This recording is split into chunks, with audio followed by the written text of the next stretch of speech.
Padmini Verma ward number 2। Second Sunita Khadia ward number 13।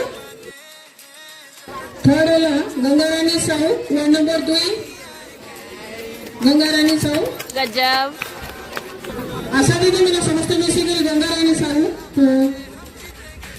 पुरस्कार वितरण करेंगे। जो करता है मामन को कुछ पाने की हो आस आस, कोई अरमा हो जो खास खास आशाएं।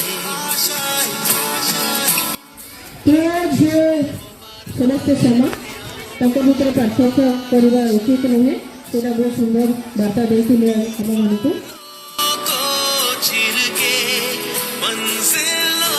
किशोरी बालिका उपर सुंदर ड्रॉइंग करते। फर्स्ट प्राइज ग्रहण करेंगे वर्षा रानी साहू।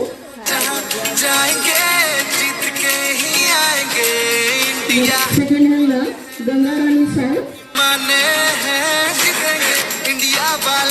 थर्ड है डॉल्फिन कुमारी दास।